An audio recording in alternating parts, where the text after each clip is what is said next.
Episode 3 में हमें दिखाया जाता है कि किम दोहा जल्दी से उठकर अपना मास्क लगा लेता है और अपने अपार्टमेंट में चला जाता है। वहाँ पर उसका दोस्त उससे मिलने आता है और पूछता है कि सॉन्ग राइटर ने तुम्हारे साथ कुछ किया तो नहीं। किम दोहा उसे सारी स्टोरी सुनाता है और बताता है कि मेरी नेबर ने मेरा फेस देख लिया लेकिन उसने फिर भी नहीं पहचाना कि हम 5 साल पहले सियोल वाली बस में मिले थे। दूसरी तरफ लायर हंटर सोच रही होती है कि मुझे इसकी परमिशन के बगैर इसका मास्क नहीं उतारना चाहिए था और वो एक ऑनेस्ट शख्स है क्योंकि लायर हंटर ने अभी तक उसका कोई भी झूठ डिटेक्ट नहीं किया होता। उसके बाद किम दोहा कई दिनों के बाद घर वापस आता है तो लायर हंटर वहीं पे खड़ी होती है और उस रात परमिशन के बगैर उसका मास्क उतारने के लिए उसे सॉरी कहती है और कहती है कि तुम कई दिन से घर वापस नहीं आए। तो किम दोहा कहता है कि तुम्हें कैसे पता। तो लायर हंटर कहती है कि कई दिनों से कोका कोला का बॉक्स तुम्हारे दरवाजे के बाहर पड़ा हुआ है। किम दोहा से पूछता है कि जब तुमने मेरा चेहरा देखा तो तुम्हें कुछ याद आया, तुम्हें कैसा लगा। तो आगे से लायर हंटर कहती है कि तुम हैंडसम हो। किम दोहा समझ आता है कि इसे मेरा चेहरा याद नहीं है। इतने में एक शख्स वहाँ पे आ जाता है और कहता है कि मेरा फोन गुम हो गया है, मुझे कॉल करने के लिए अपना फोन दे दो। लायर हंटर उसे अपना फोन दे देती है तो किम दोहा उसे कहता है कि ये लोग ट्रिक यूज करते हैं स्कैम करने के लिए। तो लायर हंटर कहती है कि वो सच कह रहा था।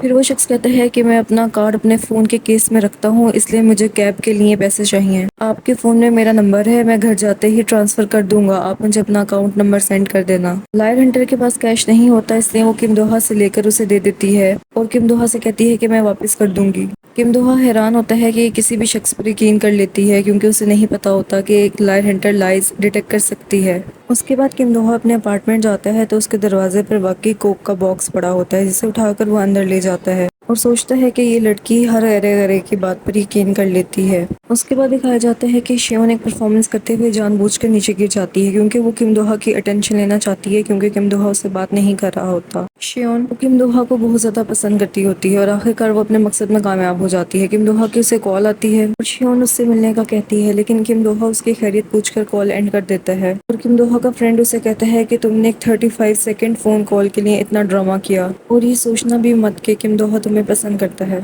उसके बाद शियोन के फैंस प्रोटेस्ट करते हुए नजर आते हैं कि आर्टिस्ट से ज्यादा काम ना लिया जाए और उनमें लायर हंटर का ड्राइवर भी मौजूद होता है जो कि शियोन को बहुत पसंद करता होता है और उसका बहुत बड़ा फैन होता है। हॉस्पिटल के बाहर प्रोटेस्ट करते करते सब थक जाते हैं। लायर हंटर का ड्राइवर एक शॉप में जाता है, वहाँ पर एक लड़की को नूडल्स खाते हुए देखता है लेकिन उसके नेल्स देखकर वो पहचान जाता है कि ये शियोन है। शियोन उसे चुप रहने के लिए कहती है और उसे खाने के लिए कुछ देती है। फिर लायर हंटर को दिखाया जाता है जो अपने ऑफिस में बैठी होती है और उसके पास एक लड़की आती है और कहती है कि मैं जानना चाहती हूँ कि मेरा बॉयफ्रेंड मुझसे शादी करेगा भी या नहीं और तुमने मेरी दोस्त बनकर मेरे साथ उसके पास जाना है। फिर दिखाया जाता है कि लायर हंटर की माँ उससे पैसे लेने आती है लेकिन गलती से वो किम दोहा का अपार्टमेंट का डोर नॉक कर देती है। इतने में लायर हंटर भी वहाँ पर आ जाती है और काफी बहस और अपनी माँ के इमोशनल ड्रामा करने के बाद उससे पैसे दे देती है। अपनी माँ के जाने के बाद वो किम दोहा से कहती है कि तुमने सब कुछ सुन लिया होगा। तो किम दोहा कहता है कि इस तरह की प्रॉब्लम सारी फैमिली में होती हैं, मुझे तो ये भी नहीं याद कि मैंने लास्ट टाइम अपनी मदर के साथ खाना कब खाया था। लायर हंटर और किम दोहा एक ही लिफ्ट में जा रहे होते हैं। इतने में लायर हंटर को उसके क्लाइंट की कॉल आती है और वो उससे कहती है कि अपने बॉयफ्रेंड के साथ जो ब्लाइंड डेट की लोकेशन थी वो चेंज हो गई है, तुम उसी लोकेशन पर आ जाना। किम दोहा को लगता है कि लायर हंटर किसी के साथ ब्लाइंड डेट पर जा रही है।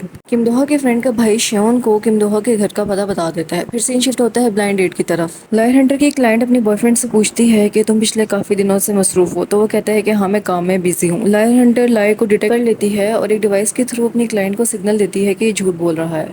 फिर उसके एक बॉयफ्रेंड को एक कॉल आती है जिस पर वो पूछती है कि किसकी कॉल है, तो वो कहता है कि कोवर्कर की कॉल है। लायर हंटर कहती है कि क्या ये कोई फीमेल है, तो वो कहता है नहीं।